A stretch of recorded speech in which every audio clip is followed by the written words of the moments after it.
মহোদয়, সংশ্লিষ্ট যত যারা আছেন এই মিডিয়ার মধ্যে, তাদের কাছে অনুরোধ করতে চাই, স্যার আপনারা আমাদের জন্য ন্যায্য কাজটা করে যাবেন। আমরা যতদিন বেঁচে থাকবো আপনাদের জন্য, আপনার পিতামাতার জন্য, আপনার বংশীয়দের জন্য দোয়া করব।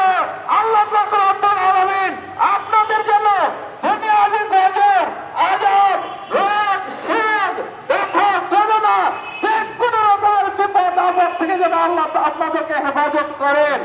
এবং দোয়া করব পরকালীন জীবনে আপনারা আমাদের এই নির্মম দুর্বল মানুষগুলো, আমরা অনেক সময় বলি আমাদের দেবেন না, আমরা দেখে নেব, এই করব সেই করব। সত্যিকারের কথা আমাদের কি করার আছে? আমাদের কিছুই করার নাই। এগুলো বলার হয় এক একজন আছে, মনের অভিব্যক্তগুলো প্রকাশ করেন মাত্র।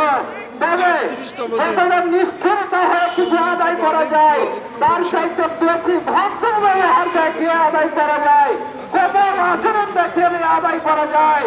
স্যার আপনাদের কাছে আমরা অভদ্রতা করার চেষ্টা করিনি। আমার দুই একজন ভাই যদি এরকম করে থাকে তাদের পক্ষ থেকে আপনাদের কাছে ক্ষমা চাচ্ছি। আমার মশিউর রহমান ভাইয়ের প্রথম গানটা আমাদের এমপি ভর্তি হওয়ার জন্য এরপরে দ্বিতীয় আজকের যে গানটা দিয়েছেন এটা বলা যায় বস। অতএব সার্বিক বিচারে আপনাদের কাছে অনুরোধ করে গেলাম, মায়ানমারের রোহিঙ্গারা যখন চলে এসেছিল তখন একজন ছেলে একটা খোলা চিনি লেগেছিল অংশন সতীকে লক্ষ্য করে।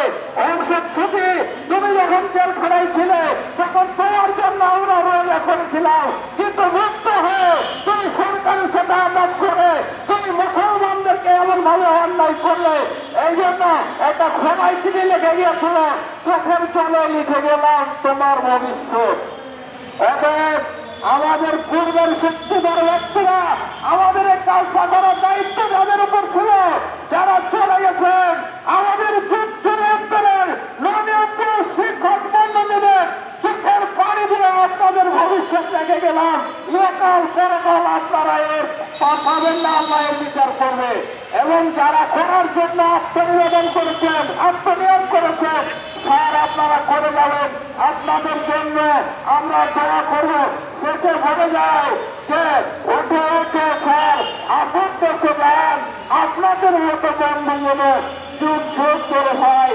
আসসালামু আলাইকুম ওয়া রাহমাতুল্লাহি ওয়া বারাকাতুহু। ধন্যবাদ আমাদের সদর স্যারকে। আপনার নাম কি? কোন স্কুল? আজকের আমাদের এলাকার অবস্থান কর্মসূচি মোহাম্মদ সোহাইবুর রহমান।